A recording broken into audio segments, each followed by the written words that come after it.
வணக்கம். மாலை முரசு செய்திகளை விரிவாக பார்ப்பதற்கு முன் தலைப்புச் செய்திகளை பார்க்கலாம். இந்தியாவின் முதல் தனியார் ஆர்பிட்டல் ராக்கெட் மூலம் ஏவப்பட்ட சிறு செயற்கைக்கோள்கள் புவிவட்ட பாதையில் வெற்றிகரமாக நிலைநிறுத்தம். வைர தாமரை விஞ்ஞானிகளின் சிறிய சிலைகளும் புவி வட்ட பாதையில் செயற்கைக்கோள்கள் நிலைநிறுத்தப்பட்டன.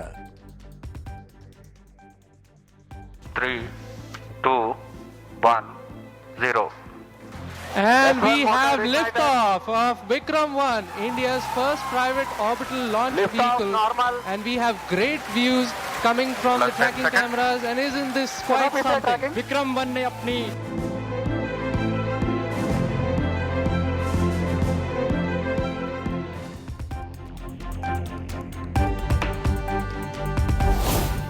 தொழில்நுட்ப கோளாறு காரணமாக 35 நிமிடங்கள் தாமதமாக விண்ணில் ஏவப்பட்ட விக்ரம் 1 ராக்கெட் கடைசி நேரத்தில் திசை காட்டுதலில் ஏற்பட்ட கோளாறு சரி செய்யப்பட்டு 12:05 மணிக்கு விண்ணில் ஏவிய விஞ்ஞானிகள்.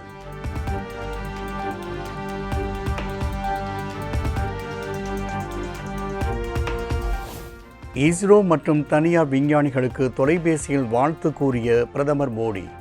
இளம் குழுவினர் இணைந்து ராக்கெட்டை விண்ணில் செலுத்தியது இந்தியாவுக்கு பெருமை என பாராட்டு. After the success. भारत और पूरी टीम, सबसे पहले तो आपको बहुत बहुत बधाई. आपने दो काम किए हैं. एक तो आसमान में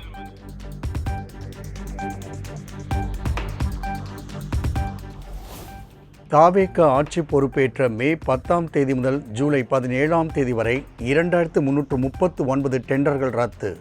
இதுவரை 253 பணிகளுக்கும் திட்டங்களுக்கும் மறு டெண்டர்கள் அறிவிப்பு.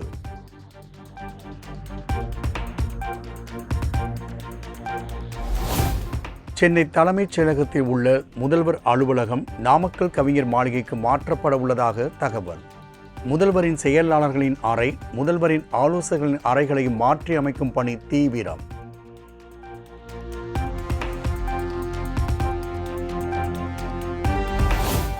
கரூர் மாவட்ட அதிமுக நிர்வாகிகளோடு எடப்பாடி பழனிசாமி ஆலோசனை.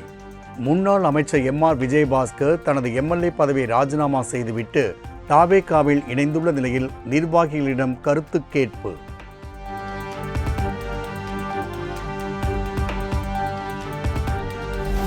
விரைவில் மாணவர்களுக்கு நல்லதொரு சிறப்பு செய்தியை தமிழக முதல்வர் விஜய் அறிவிப்பார். 3000 கோடி ரூபாய் அளவுக்கு மாணவர்களுக்கு கல்வி கடன் வழங்க இலக்கு நிர்ணயம் செய்துள்ளதாக உயர்கல்வித்துறை அமைச்சர் விஸ்வநாதன் பேட்டி.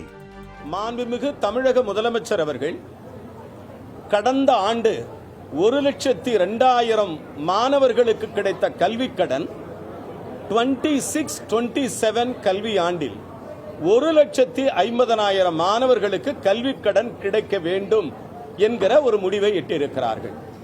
கடந்த ஆண்டு 2,600 கோடி சொச்சம் மாணவர்களுக்கு கடனாக கிடைத்தது. இந்த ஆண்டு டார்கெட் தமிழக அரசனோட 3,000 கோடியாக இலக்கு நிர்ணயிக்கப்பட்டிருக்கிறது.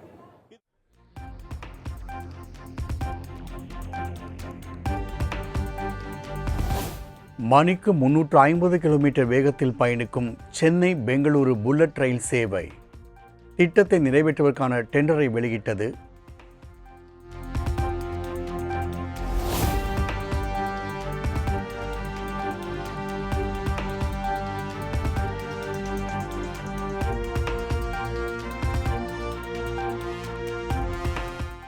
தமிழின் இனிமையும் தமிழரின் உயரிய பண்பாடும் மனிதநேய மரபும் தலைமுறைகள் கடந்து தலை தொங்கட்டும் என முதலமைச்சர் விஜய் தமிழ்நாடு நாள் வாழ்த்து. தமிழ்நாடு உருவாக உழைத்திட்ட தியாக சீலர்களை இந்நாளில் நினைவுகூர்ந்து வணங்கிடுவோம் என எக்ஸ் தளத்தில் பதிவு.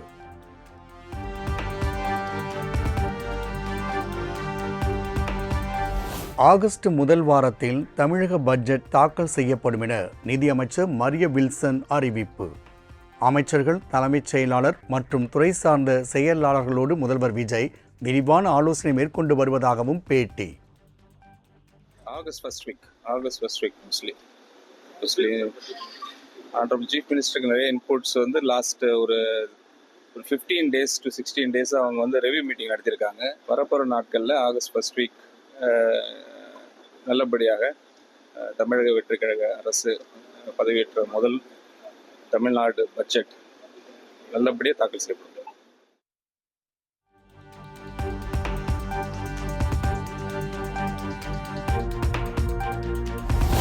திண்டுக்கல்லில் சார் பதிவாளர் ஜஸ்டின் மணிகண்டன் வீட்டில் சிபிசிஐடி அதிகாரிகள் சோதனை. பழனி தண்டாயுதபாணி சுவாமி கோவில் நிலம் மோசடி தொடர்பாக வழக்கு பதிவு செய்யப்பட்ட நிலையில் நடவடிக்கை.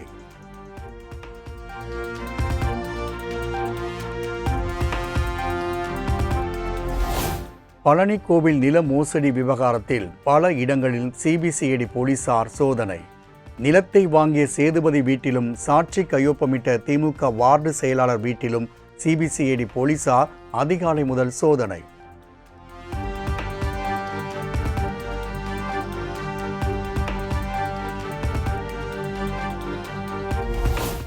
பழனி கோவில் நில மோசடி வழக்கில் திண்டுக்கல்லை தொடர்ந்து நெல்லையிலும் சிபிசிஐடி அதிகாரிகள் விசாரணை. நெல்லை டவுன் சாலையில் அலங்கார பணி பார்த்து வரும் சண்முக சுந்தரம் என்பவரின் வீட்டிலும் தீவிர சோதனை.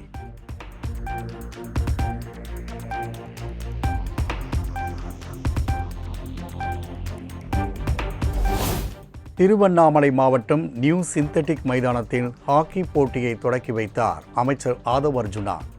விளையாட்டு வீரர்களோடு சேர்ந்து பயிற்சி மேற்கொண்டு அவர்களது குறைகளையும் கேட்டறிந்தார்.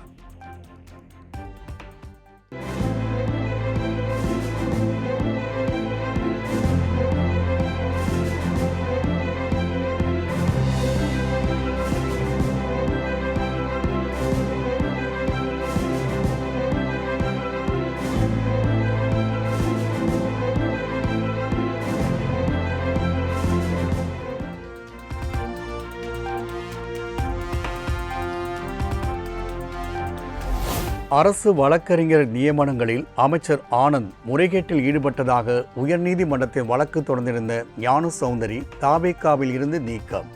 பொய் குற்றச்சாட்டு கூறி கட்சியின் கொள்கை கோட்பாட்டை மீறியதால் கட்சியிலிருந்து நீக்கப்பட்டதாக தகவல்.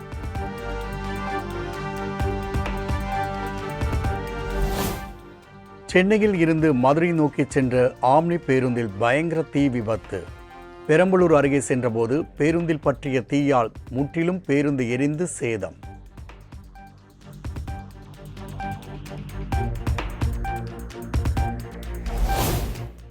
திருப்பூர் மாவட்டம் செங்கம்பள்ளி அருகே வேன் மீது லாரி மோதிய பயங்கர விபத்து. காரில் பயணித்த 3 பேர் பலியாகிய நிலையில் படுகாயமடைந்த ஒருவர் தீவிர சிகிச்சை பிரிவில் அனுமதி.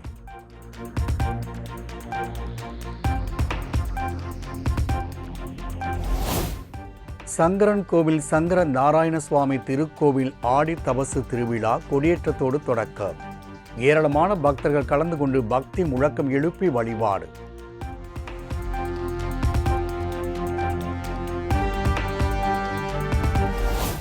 ஆடி மாத பிறப்பு மற்றும் முதல் வெள்ளியை முன்னிட்டு நாகை பொறவச்சேரி சொர்ண காளியம்மன் கோவிலில் பூச்சொரிதல் விழா கோலாகலம். பூத்தட்டுடன் 100க்கும் மேற்பட்ட பக்தர்கள் ஊர்வலமாக வந்து நேர்த்திக்கடன் செலுத்தி வழிபாடு.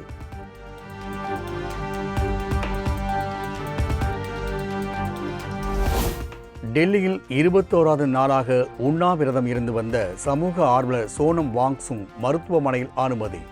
உடல்நிலை மோசமானதை தொடர்ந்து வலுக்கட்டாயமாக தூக்கிச் சென்று மருத்துவமனையில் அனுமதித்த போலீசார்.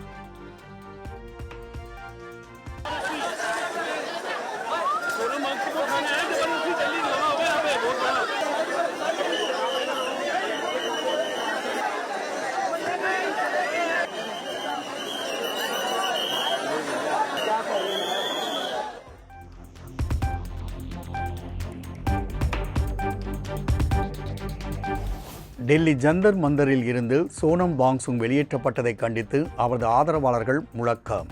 போலீசார் போராட்டக்காரர்களிடையே கடும் தள்ளுமுள்ளு ஏற்பட்டதால் பரபரப்பு.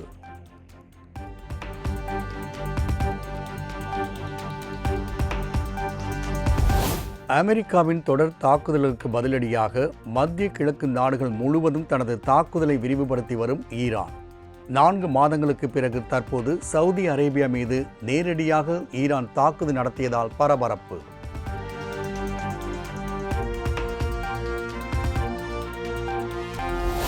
இங்கிலாந்துக்கு எதிரான கடைசி ஒருநாள் போட்டிக்கு பிறகு ரோஹித் சர்மா இந்திய அணிக்காக தொடர்ந்து விளையாடுவார். ஓய்வு பெற இருப்பதாக ஊகங்கள் வெளியான நிலையில் பிசிசிஐ செயலாளர் தேவாஜித் சைகியா நிராகரிப்பு.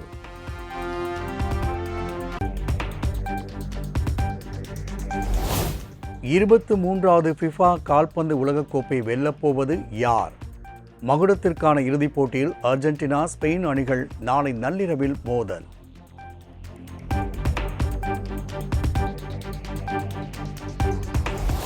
உலகக்கோப்பை கால்பந்து போட்டியில் 3வது இடத்திற்கான ஆட்டத்தில் முன்னாள் சாம்பியன்களான பிரான்ஸ், இங்கிலாந்து அணிகள் பலப்பரீட்சை. வெண்கல பதக்கத்திற்கான போட்டி இந்திய நேரப்படி நாளை அதிகாலை 2:30 மணிக்கு நடைபெறுகிறது.